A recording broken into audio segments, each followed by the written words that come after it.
Halo semua, kami dari TPB 14, kelompok 4, ingin menyampaikan penelitian kami mengenai fenomena gelombang seismik terhadap gempa. Tetapi sebelum itu, izinkan kami memperkenalkan diri terlebih dahulu. Halo semuanya, nama saya Muhammad Arsya Akila Putra Rehan dengan NIM 119360013. Perkenalkan, nama saya Abi Rafial Ramadan, NIM 1192126. Perkenalkan, nama saya Rika Septiani, NIM 119120034. Halo, perkenalkan, nama saya Dini Hanifah, NIM 1192190. Perkenalkan, nama saya Ratna Suci Maharani, NIM 1193023. Halo, perkenalkan nama saya Raymond Jeftanur, NIM saya 119230004. Sebagian dari kita pasti pernah mengalami fenomena yang satu ini. Ya, betul, gempa bumi. Tapi beruntunglah kalian yang belum pernah merasakan bagaimana menakutkannya fenomena ini. Tapi sebenarnya apa sih yang menyebabkan gempa bumi itu bisa terjadi? Pada dasarnya, ada dua hal yang menyebabkan gempa bumi itu bisa terjadi, dan salah satunya adalah gelombang seismik. Gelombang seismik ini terjadi karena adanya pergeseran lempeng bumi yang sangat-sangat dalam. Pergeseran lempeng bumi ini dapat menyebabkan permukaan di bumi menjadi tidak rata seperti terbentuknya dataran tinggi dan dataran rendah. Dan bahkan pulau yang tadinya satu karena terjadi pergeseran, pulau itu bisa terbelah menjadi dua. Ketika lempeng bumi bergeser, maka akan terjadi retakan. Setelah terjadi retakan, maka lempeng tektonik akan mengalami guncangan yang sangat-sangat dahsyat dan terjadilah fenomena yang disebut gempa bumi. Sekarang kita udah tahu salah satu penyebab terjadinya gempa bumi. Tapi gimana cara kita tahu kalau bakal ada gempa yang bakal melanda daerah kita? Apa dengan cara meramal seperti Roy Kiyoshi? Kalau kita sering lihat alam di sekitar kita, sebenarnya gempa bumi itu sering banget ninggalin tanda-tanda.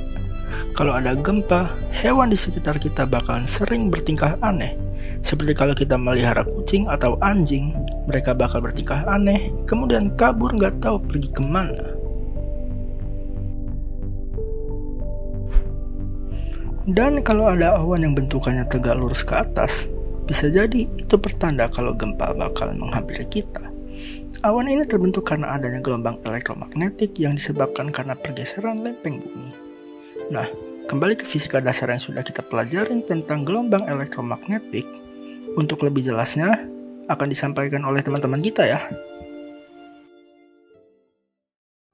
Halo, perkenalkan, nama saya Rika Septiani. Di sini saya akan menjelaskan fenomena gelombang seismik terhadap gempa. Indonesia merupakan salah satu negara yang memiliki aktivitas seismik cukup tinggi, di mana Indonesia juga dijuluki sebagai zona seismik Asia Tenggara, karena Indonesia dikelilingi oleh lempeng Indo-Australia, plat laut Filipina yang meretas di bawah permukaan lempeng Eurasia, dan Indonesia juga dikelilingi oleh 5 pulau besar dan beberapa semenanjung. Hal tersebut menjadikan Indonesia negara yang pernah mengalami ratusan gempa dan ratusan tsunami dalam beberapa 400 tahun terakhir. Gempa merupakan fenomena yang sulit diprediksi kapan dan bagaimana terjadinya. Nah, untuk memprediksi hal tersebut, perlu dilakukan monitoring aktivitas seismik. Mengapa harus melakukan monitoring aktivitas seismik? Karena aktivitas seismik memiliki daya tembus yang cukup tinggi sehingga dapat dikorelasikan dengan lapisan atau ketebalan lapisan kerak bumi. Selain itu, fluktuasinya juga menyebabkan konduktivitas listrik di bumi dapat langsung diamati. Nah, untuk mengamati fenomena tersebut, perlu dilakukan anomali validasi dengan pemanfaatan gelombang radio. Mendengar gelombang radio, tentu kita tidak asing dengan gelombang elektromagnetik. Lantas apa sih keterkaitan antara fenomena ini dengan gelombang elektromagnetik yang telah kita pelajari di Fisika Dasar 2? Keterkaitan tersebut akan dijelaskan oleh Muhammad Arsy Akila Putra Raihan. Halo teman-teman semua, di sini saya ingin menjelaskan tentang apa sih hubungan gelombang elektromagnetik dengan fenomena gempa. Nah, sebelum kita memahami lebih lanjut, kita harus memahami terlebih dahulu apa sih gelombang elektromagnetik itu. Nah, gelombang elektromagnetik itu ialah sebuah gelombang yang merambat tanpa melalui media massa. Nah, gelombang elektromagnetik ini juga membawa energi, yaitu energi listrik dan juga energi magnet. Maka dari itu disebut dengan gelombang elektromagnetik. Karena gelombang yang dapat merambat tanpa medium tadi, maka gelombang ini dengan dapat mudahnya ditemukan di sekitar alam dengan memancarkan berbagai frekuensi, amplitudo, serta panjang gelombang. Maka gelombang elektromagnetik ini dapat umum ditemukan di alam. Nah, dengan ditemukan di alam ini akan dapat membantu banyak hal. Nah, salah satunya yang berhubungan dengan gempa yaitu dapat memvalidasi apakah di daerah tersebut dapat terjadi gempa atau tidak. Untuk lebih lengkapnya dapat dilanjutkan oleh teman saya. Halo guys, di sini saya akan menjelaskan apa itu manfaat dari fenomena seismik. Fenomena seismik digunakan sebagai penerima gelombang elektromagnetik dengan merancang melalui antena Yagi. Antena Yagi tersebut dirancang berdasarkan frekuensi dan dapat direkam dengan memanfaatkan stasiun radio. Kemudian, stasiun radio dipancarkan melalui pemancar yang ditangkap dengan antena Yagi dan diperkuat oleh receiver.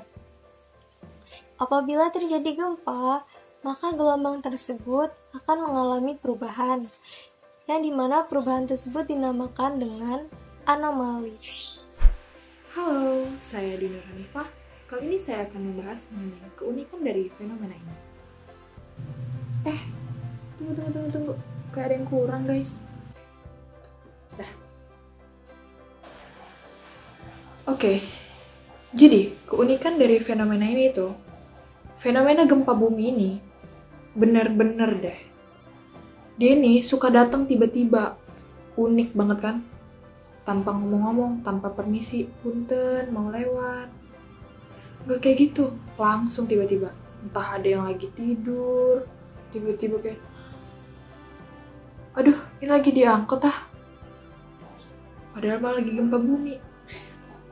Selain itu juga, keunikan dari fenomena ini, misal ada pulau nih, satu pulau ini, tiba-tiba datang tuh fenomena ini tanpa permisi tadi, buat dia berguncang sehingga lempengannya terpisah menjadi dua. Bisa jadi dua guys pulaunya. Wow, keren banget. Baiklah, mungkin itu saja yang dapat saya jelaskan dalam keunikan fenomena ini. Kacamata saya juga udah terlalu jauh melorotnya. Selanjutnya, Saudara Raymond akan menjelaskan bagiannya. Terima kasih. Kekurangan dari gempa adalah 1. Banyaknya korban jiwa yang berjatuhan. Dapat diketahui, di salah satu kota di Indonesia pernah terjadi aktivitas gempa bumi yang sangat besar, yaitu di kota Palu, Sulawesi.